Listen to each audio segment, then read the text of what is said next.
It began on a quiet morning at the naval base, the kind of morning that smelled of sea salt and steel, where the wind carried the low hum of engines and the distant cry of gulls.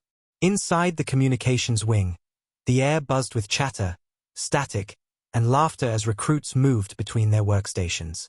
It was a new day, a new assignment, and gossip was the only thing stronger than the coffee.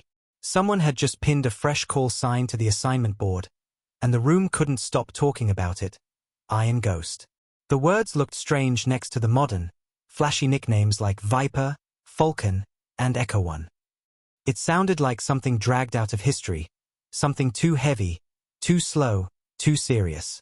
The younger recruits joked, calling it old man code, saying whoever owned that call sign must have gray hair and bad knees. The laughter spread quickly until it reached the glass-walled office at the end of the room, where Admiral Kendra Lowe stood with her arms crossed, watching everything with a half-smile.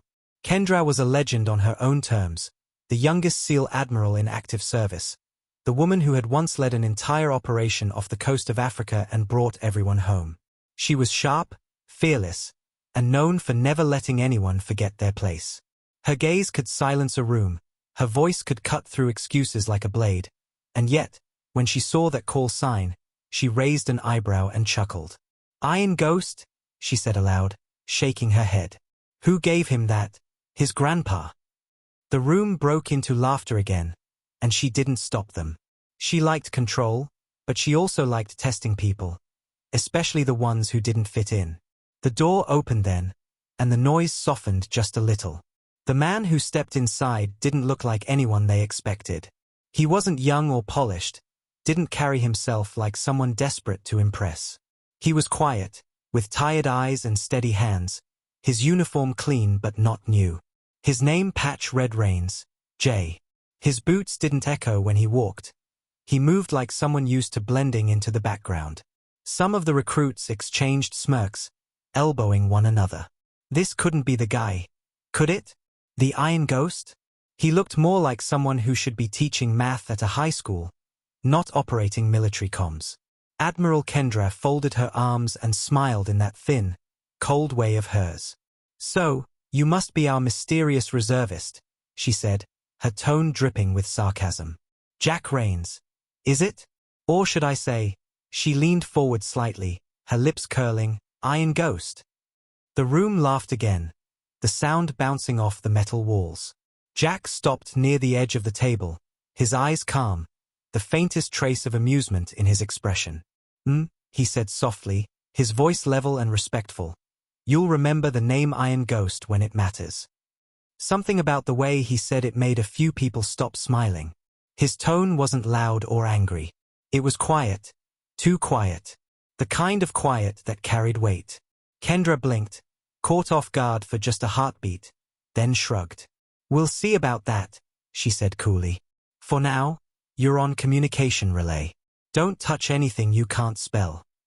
The laughter returned, louder this time, like a wave trying to drown out the tension that had crept into the room. Jack simply nodded, picked up a headset, and took his seat at the far corner of the room, facing the radio boards that everyone else avoided. The old analog system, dusty, outdated, almost forgotten. Hours passed. The recruits continued their routines, sending coded messages, testing signal interference, calibrating frequencies. Jack worked silently, his fingers tracing switches and dials like he'd known them all his life. The others threw jokes across the room about him. "Hey, Ghost, don't vanish on us. Careful, Grandpa, those buttons bite." But he never reacted. He just listened. Always listening. The Admiral watched from her office, her reflection caught in the glass, studying the man who didn't flinch, didn't fight back. Something about his calm made her uneasy, though she'd never admit it. By lunch, everyone had forgotten about him again. They talked about weekend passes, upcoming drills, and promotions. But Jack didn't go to the cafeteria. He stayed behind, turning knobs and checking old circuits like a man trying to wake something long dead. When the door opened quietly behind him, it was Kendra. She stood there, hands on her hips, watching him. "You missed Chow, Rains," she said sharply. He didn't look up. "Not hungry, She frowned. You think you're special because you've got an old call sign and a mysterious file? I checked your record. It's blank for 10 years. You disappear, then show up in my command like a ghost. What's your deal? Jack paused, his hand resting on a dial. My deal, he said quietly. He finally looked at her, his expression unreadable. My deal is that I do my job, and when it matters, I make sure others come home. The way he said it made her chest tighten slightly, though she didn't know why. She forced a smirk to hide it. We'll see how that goes, she said before turning away. But something about that blank look in his eyes lingered in her mind all afternoon. The kind of look that came from someone who'd seen too much and said too little. That evening, the sky turned the color of steel. A storm was brewing off the coast, and the base grew quieter as most personnel went home. Jack stayed, monitoring the radar from his small corner. Lightning flashed through the glass panels, followed by the low rumble of thunder. Somewhere in the distance, a ship called Arden's Pride checked in through the comms, its voice crackling through static. It was a routine report. Nothing unusual.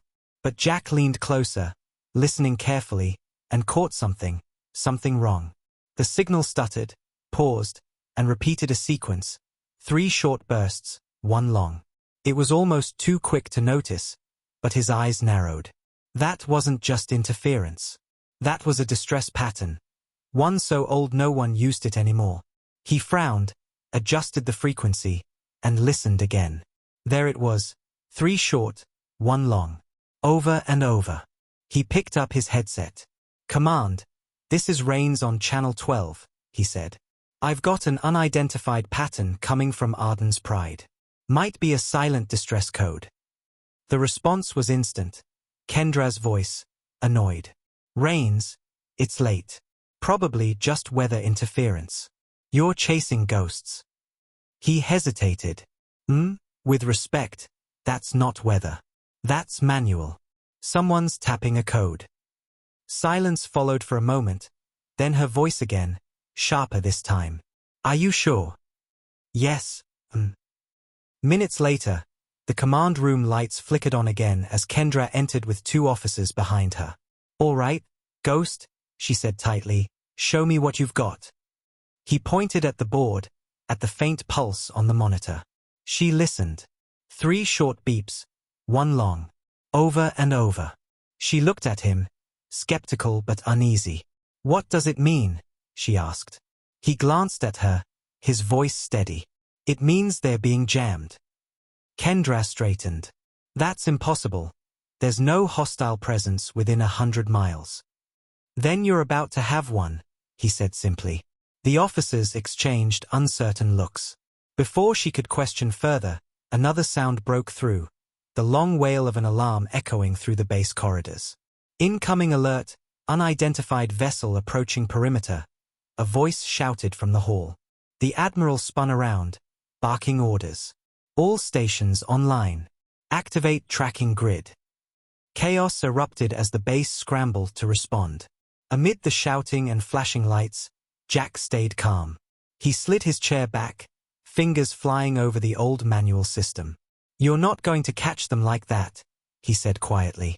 Modern systems are too clean. They know how to hide from digital. Kendra turned to him sharply. And you think you can find them? His hands didn't stop moving. I know I can. She hesitated only a second before stepping aside. Do it. He rerouted the frequency, shut down the digital grid, and switched entirely to analog. The screens flickered and went dark, replaced by static and slow pulses of light. Everyone held their breath as he tuned by ear, adjusting signals so subtle they almost disappeared. Then, faintly, through the static, a sound emerged, metal scraping against metal, waves, and a low humming pulse. He leaned in. They are not ships, he said softly. They are drones. 4 of them. Scouting formation. Kendra's eyes widened. How the hell do you know that? Jack didn't answer. He just flipped another switch, and the radar began mapping their path. Within seconds, the drones appeared on the display, 4 moving dots heading straight toward their fleet line. The Admiral stared at the screen, stunned. How did you, she began, but he interrupted gently. That's why they called me Iron Ghost. He turned, meeting her gaze, his voice calm but cold. Because I hear what others can't. I see what they ignore. The storm outside roared louder, rain hammering against the windows as if trying to warn them. Kendra stood silent, her earlier laughter gone, replaced by a slow, uneasy realization. This man, this quiet single father with the old call sign, had just saved them from walking into a blind ambush. Around them, the base crackled with renewed energy, orders flying, systems rebooting, defense lines forming. But in the middle of it all, Jack Rains just sat quietly, removing his headset, his face unreadable. The Admiral watched him for a long moment, then finally spoke, her voice low.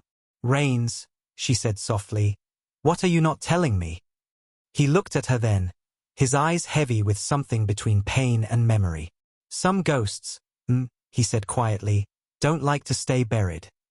And outside, thunder rolled again, drowning the silence that followed, as the lights of the base flickered once more, and somewhere deep in the static of the sea, a voice whispered back, Iron Ghost, acknowledged. The next morning came heavy with grey clouds and the smell of salt in the air. The sea was restless, its waves beating against the docks like a drum warning of something unseen. Inside the base, the mood was strange. No one talked much about what had happened the night before, but whispers carried through the hallways like ghosts moving from ear to ear. Some said Rains had guessed the signal by luck. Others said he'd done something no one should have been able to do. Admiral Kendra Lowe told herself it didn't matter. But deep down, she knew it did. She had been in this business long enough to recognize when a man was hiding something big. She couldn't stop thinking about that call sign, Iron Ghost, the way he'd said it, the quiet confidence behind his voice. It wasn't arrogance, it was something else, something colder, something earned, and the way he had looked at her before saying, some ghosts don't like to stay buried, kept echoing in her mind like a line from a dream she couldn't shake. Jack Rains, on the other hand, arrived at the base like nothing had happened, his uniform clean, his expression calm, carrying the same quiet air of a man who'd long learned how to disappear in plain sight. The younger recruits eyed him differently now, some with curiosity, others with quiet respect. But he didn't notice or care. He walked straight to his workstation, adjusted his headset, and began his routine checks, his movements precise, efficient, practiced. Kendra watched from her office window, her jaw tightening. She hated not understanding things, and she hated even more when someone made her feel like she'd missed something. She grabbed her tablet, opened his personnel file again, and scrolled through it carefully. His record was spotless. Too spotless, no disciplinary actions, no details of his reassignment, and an unexplained 10-year gap between his last deployment and his return to active duty.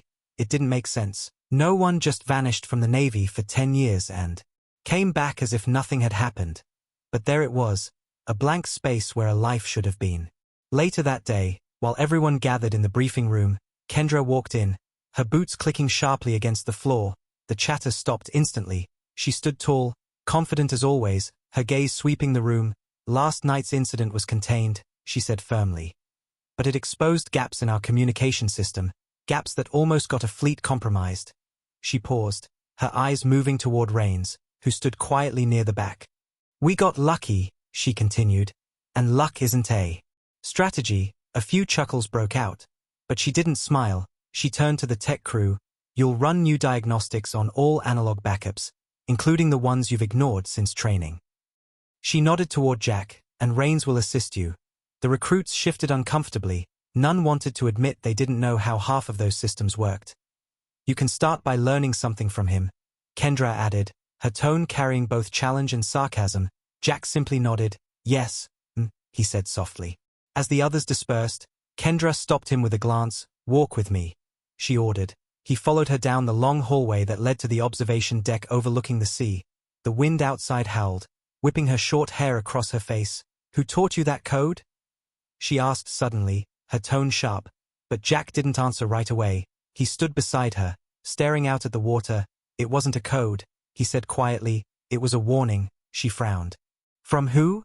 He exhaled slowly. From someone who's not supposed to exist. She turned to face him, irritation flashing in her eyes. Don't play games with me, Rains. I don't like mysteries in my chain of command. He looked at her then, and for a second she saw something in his expression. A sadness buried deep under layers of discipline and silence. You wouldn't believe me even if I told you, he said softly, then walked away before she could stop him. That night, Kendra sat alone in her office, reviewing satellite footage of the previous night's radar event. The faint signal Rains had caught was still there, buried in the static. But when she zoomed closer, something strange appeared. A secondary pattern hidden beneath the first, one that pulsed in intervals too precise to be random. It wasn't weather, it wasn't noise, it was communication, but in a format she didn't recognize. She leaned back in her chair, unease crawling through her. Outside her window, the sea glimmered under the moonlight, vast and unknowable. Meanwhile, Jack drove home through the foggy coastal road, his old pickup rattling slightly. His daughter Emma sat beside him, her head resting on his shoulder as she slept. She was small, fragile, her skin pale from months of treatment. He glanced at her and smiled faintly, brushing a strand of hair from her forehead at a red light. Almost home, sweetheart. He whispered, the base, the Admiral, the whispers. They all faded when he looked at her. She was his anchor, the only thing that still reminded him of why he hadn't walked away from everything. They reached their small apartment near the docks, humble but tidy. Her drawings covered the fridge, all spaceships and stars. He tucked her into bed and sat by the window, staring out at the dark horizon, his reflection faint in the glass. He opened a small wooden box on the table. Inside were old medals, dog tags, and a photo of a woman, his late wife, in uniform, smiling beside him. He traced her face gently, his throat tightening. I kept the promise, he whispered, his voice breaking. I never went back, until I had to. A low sound came from his old radio on the shelf, a faint crackle, then a voice, distorted by static, Iron Ghost, status. Jack froze, his blood running cold, his hand trembling as he reached for the switch. He turned it off instantly, his jaw tightening, his heart pounding. He hadn't heard that voice in 10 years, and it wasn't supposed to exist anymore. He looked toward Emma's room, listening to her steady breathing, and whispered under his breath, not again. The next day, when he walked into the base, Kendra was already waiting, standing by the comms board with her arms crossed. You didn't report the new signal, she said quietly, her tone different this time. Less cold, more curious. He hesitated. You were watching, she nodded. I don't like coincidences, Rains, not when they happen twice in 24 hours. She took a step closer, her voice low. Who are you really? He met her eyes, his voice steady. Just a man trying to keep a promise. She studied him for a long moment, then turned away, frustration flickering across her face. But deep down, she knew she was right to be afraid. Something was happening, something she couldn't see yet, and somehow, this quiet man with the haunted eyes was in the middle of it. That night, as the rain returned and the wind rose again, Kendra sat in her car outside the base, staring at the signal logs on her screen, replaying the faint voice pattern, then slowing it down. Her breath caught when she realized what it said, hidden under the noise, a phrase repeated again and again, Iron Ghost activated, and far away, on an empty frequency no one else could hear. A voice replied through the static, cold and distant, welcome back, Ghost. The storm came back harder that night. Waves crashing against the seawall like the earth itself was restless. Inside the base the lights flickered as wind howled through the vents. The comms room glowed dimly with monitors showing lines of static. Half the staff had gone home. But Admiral Kendra Lowe stayed, pacing, waiting for something she couldn't name. She told herself it was just weather, just another long night. But her chest felt tight and her thoughts kept circling back to him, to that quiet man sitting at his desk like a shadow. Jack Rains hadn't left. He was still there, eyes fixed on the radar, headphones over his ears, listening to something she couldn't hear. When she asked what he was doing, he simply said, "It's not over." His voice low, certain, calm in a way that didn't make sense. She hated that calm, hated that she didn't understand him. "What's not over?" she demanded. He looked up at her slowly, his eyes distant. "The storm," he said softly. "It's not weather. It's cover." Her blood ran cold. Cover for what? He didn't answer, just turned back to the console and tuned the frequency. The static gave way to faint pulses. Rhythmic, deliberate. She frowned. "That's interference," she said sharply. "We've seen this before." He shook his head. Not like this. His voice trembled slightly. This pattern. It's human.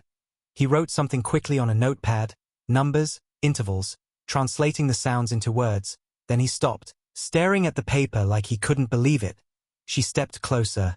What is it? She asked, her tone quieter now. He hesitated, then met her gaze. It's a distress signal. From a SEAL team. But this code was retired 15 years ago. She blinked. That's impossible. He nodded, his jaw tightening.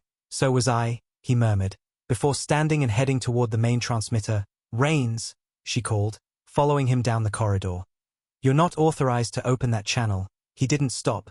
If they're using this code, then someone out there is alive, and they need help now. They reached the secured comms station, lightning flashing outside the windows, thunder shaking the glass. He punched in an old code, one no one had used in over a decade. The system protested, red warnings flashing across the screen. But he kept going. You're going to overload the system, she shouted, but he just smiled faintly. This system's tougher than it looks. And with one final key press, the speakers came alive with a voice, weak, distorted, half broken by static, but human. This is Echo 7, repeat, under attack, requesting.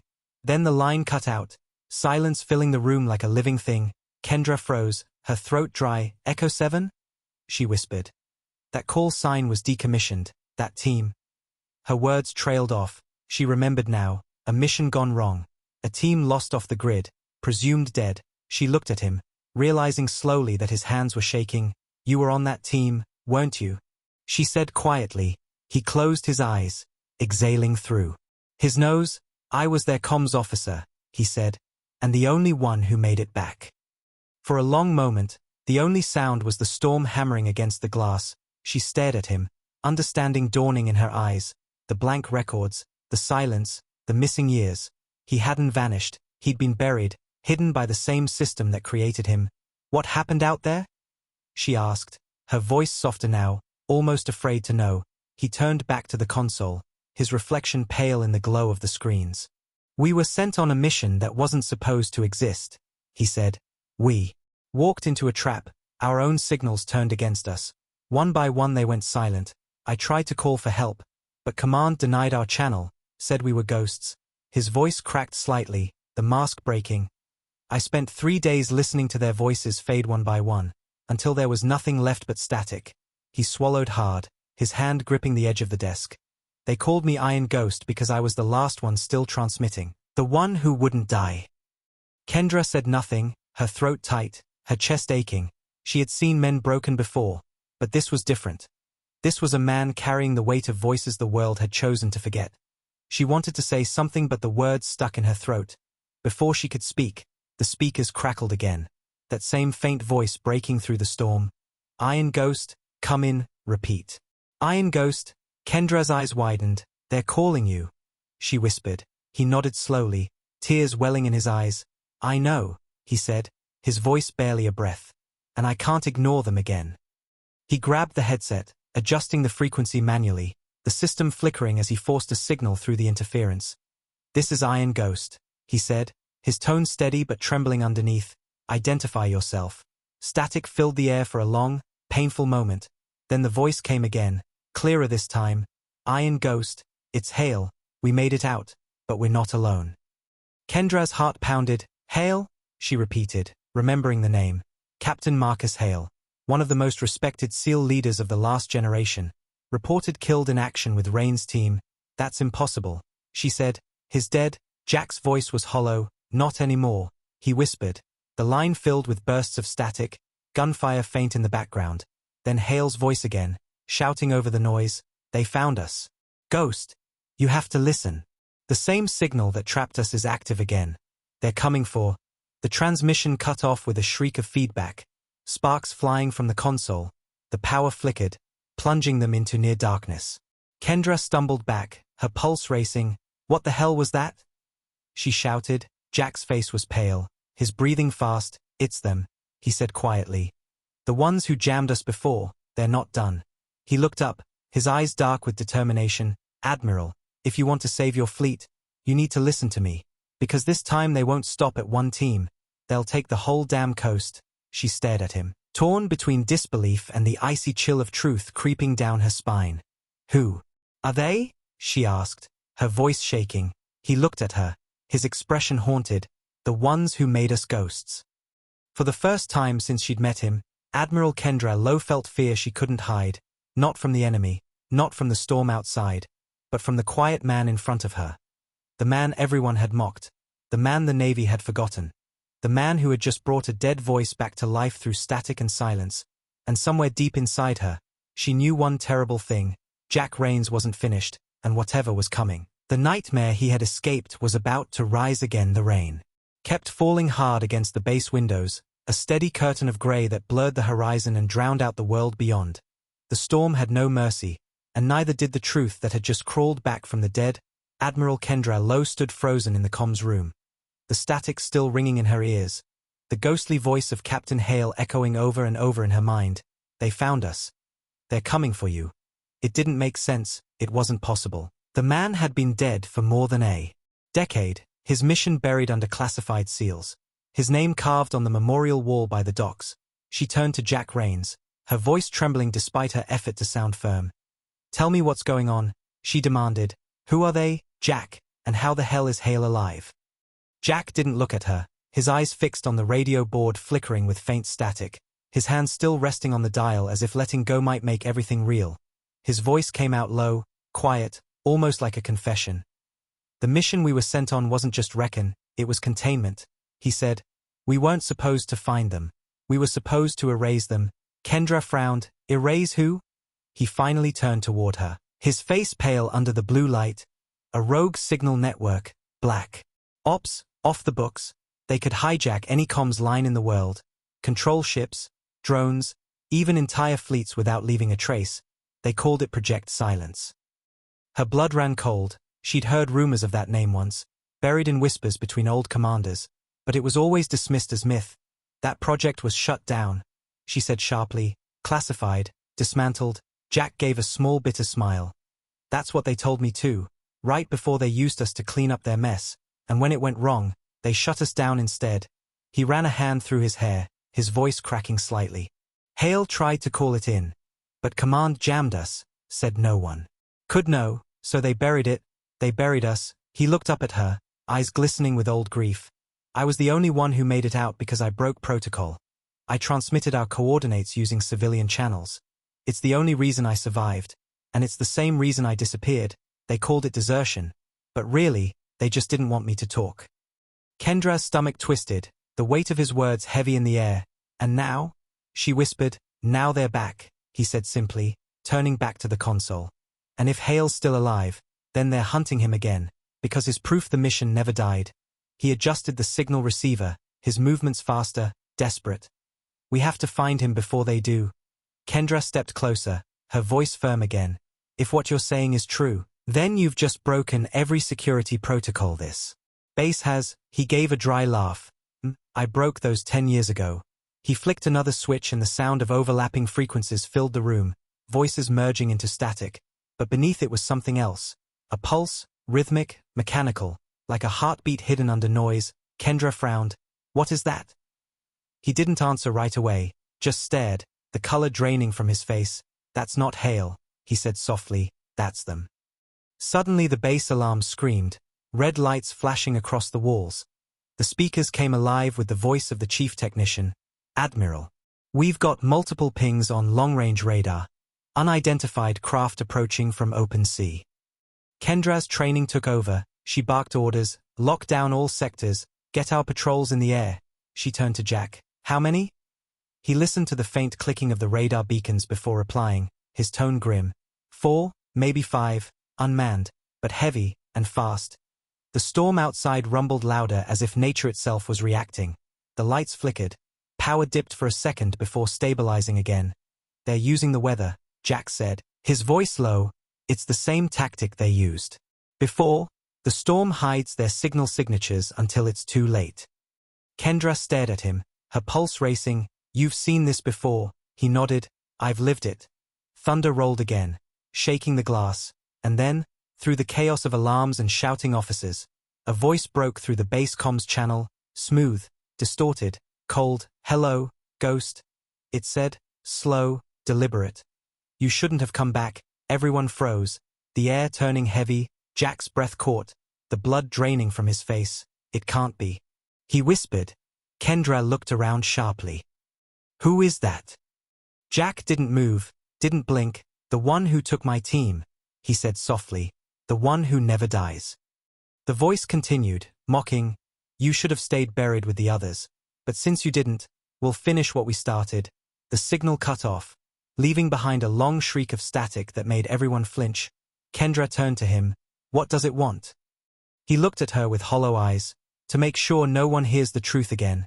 Outside the windows, lightning split the sky, and on the radar screen, 5 red dots approached fast, the shape of drones with heavy payloads glowing on the display. They're targeting us. An officer shouted. Kendra's voice rose over the chaos. Get defense turrets online now. She looked at Jack. Can you jam them? He hesitated, his hands hovering over the console.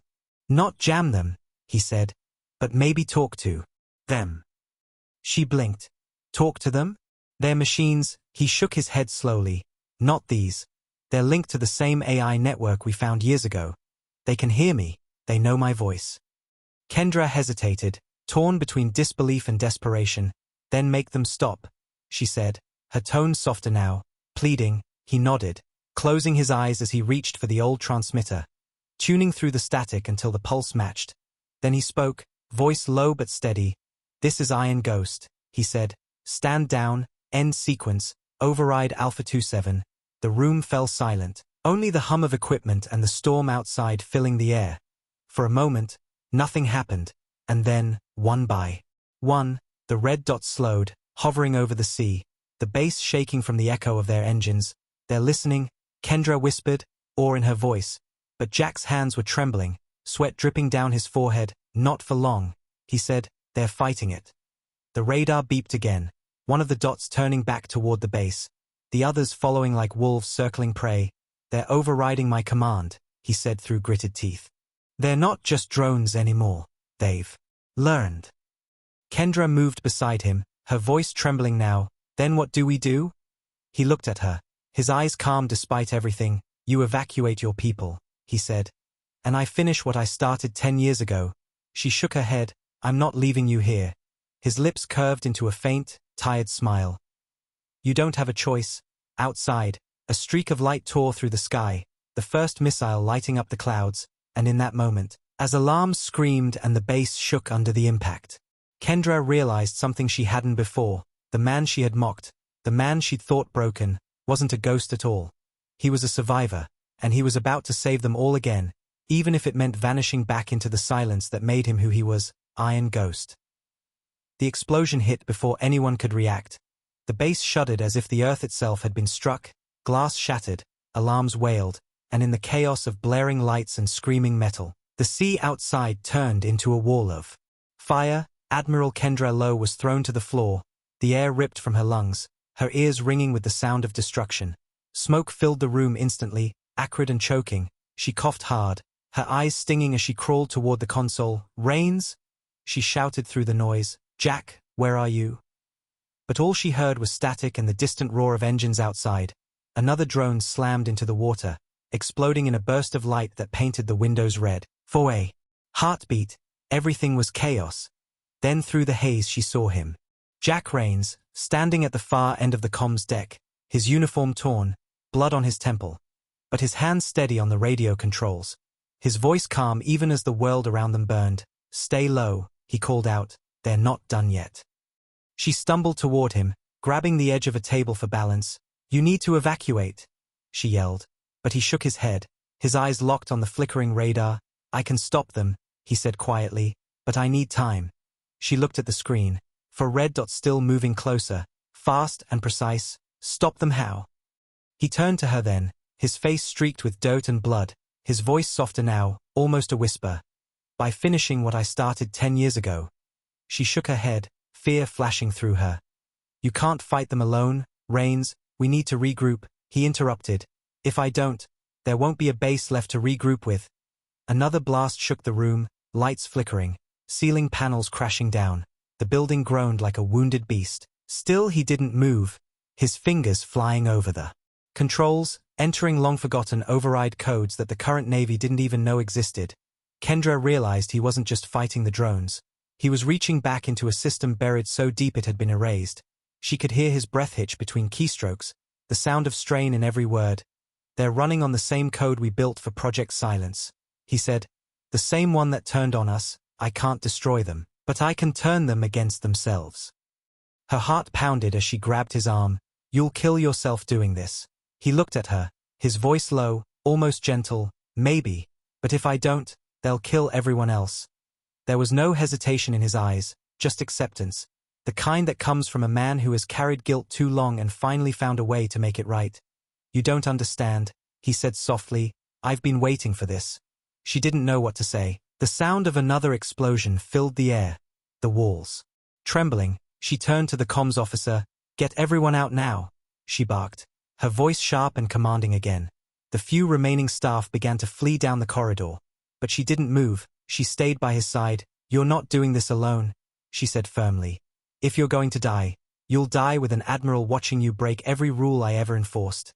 He gave her a faint smile, the first real one she had ever seen from him. "You're braver than you think," he said quietly. He flicked another switch, static roaring through the speakers, and then, through the chaos, a faint voice returned. "Iron Ghost. This is Hale." Jack froze, his fingers pausing midair. The voice was weak but unmistakable. "Hale," he breathed. "You're still alive." Kendra's eyes widened. "His transmitting." Jack nodded, turning a dial. His close. The voice crackled again. "Ghost, the core. It's active. You have to shut it down. They'll consume everything." The line broke apart in distortion.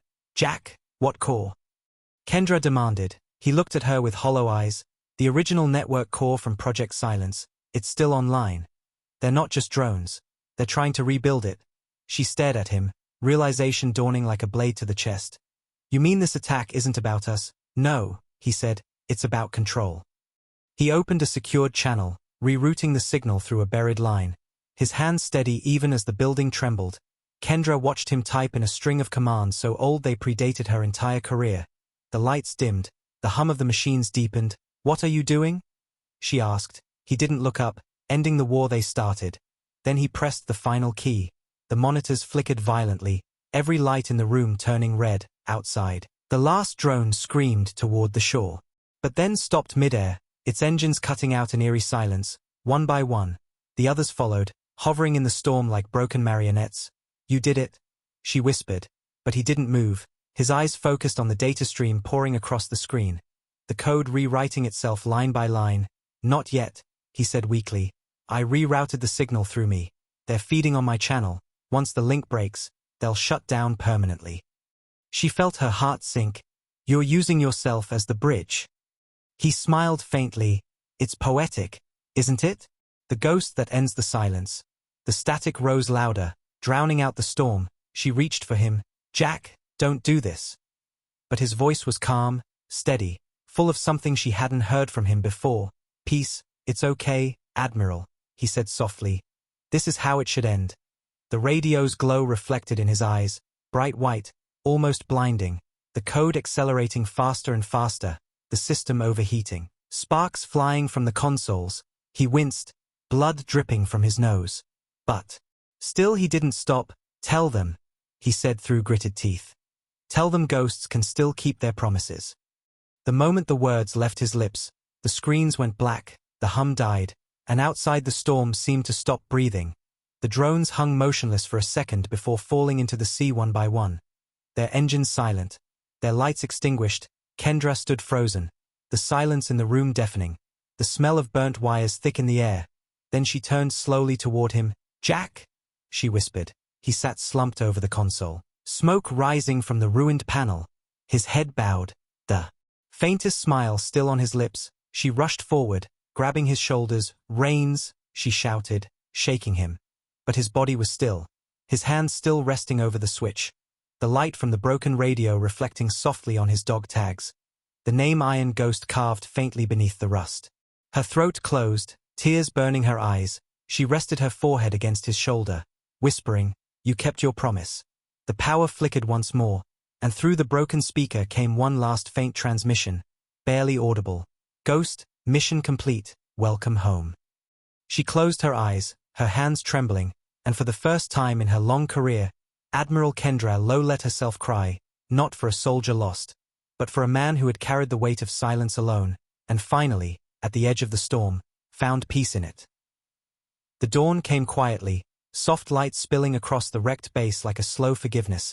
The storm had passed, but the world it left behind was scarred and silent. Smoke curled from the blackened remains of the comms tower. The air smelled of salt, ash, and rain. Admiral Kendra Low stood in the middle of what was once her command, her uniform torn, her hair damp, her eyes hollow from a night that had stolen something from her she could never name. Around her, rescue crews moved carefully through the debris, their voices hushed. No one spoke loud, as if afraid to disturb the peace the dead had earned. One of the medics walked up to her quietly, saluting. We've accounted for everyone, he said softly. She nodded, her gaze fixed on the sea, the waves calm now, as if nothing had ever happened. And the man from communications? She asked, though she already knew the answer. The medic hesitated, lowering his voice. He didn't make it. She closed her eyes for a moment, the words hitting harder than she expected. Where is he? He pointed toward a stretcher near the edge of the dock, covered with a clean white sheet. She walked slowly, every step heavier than the last, the wind tugging at the torn fabric of her coat. When she reached him, she knelt beside the body, her fingers trembling as she pulled the sheet back just enough to see his face. Jack Rains looked peaceful, the faint trace of a smile still resting on his lips, his hands folded over his chest, his dog tags resting against his collar. One clean, one blackened from heat, the one with his name, Rains, Jackie, was scratched, but the old call sign beneath it still gleamed faintly. Iron Ghost. She reached out and brushed her thumb across it, whispering his name under her breath. You stubborn, impossible man. Her throat tightened as she fought the tears pressing against her chest. You told me I'd remember your name when it mattered, she whispered, and I do. Behind her, one of the junior officers approached, holding something carefully wrapped in a charred piece of cloth. We found this near the console, he said, handing it to her. She unwrapped it slowly. Inside was a small metal plate, melted and cracked, but still bearing the insignia of Project Silence. Beneath it, etched into the metal in Jack's handwriting, were 4 simple words: no more lost voices. Her hand shook as she read it, a tear slipping down her cheek. She looked at the medic and said softly, prepare him for transfer. He's not being buried with the others. The medic looked confused. She took a deep breath, her voice firm now. He's being buried with his team. That afternoon, when the clouds finally broke, the Navy held a quiet ceremony by the cliffs overlooking the sea.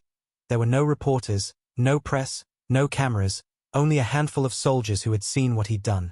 The wind was cold but gentle, the ocean stretching endless and blue.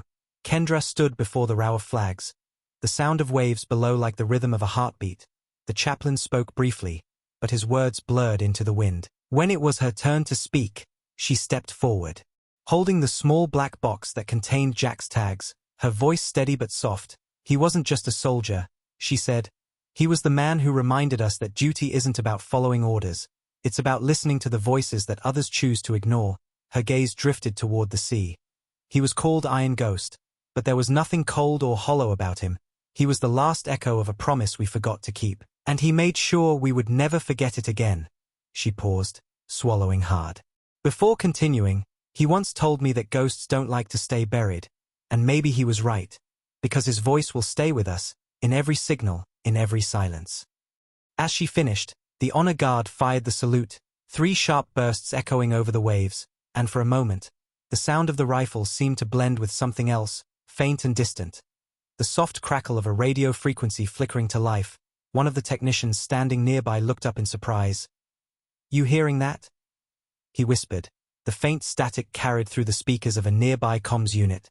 Then, just for a second, a voice, calm, steady, familiar. This is Iron Ghost. Mission complete, and then it faded, gone like a breath carried away by the wind. Kendra smiled through her tears, whispering to the sea, you kept your promise, Jack.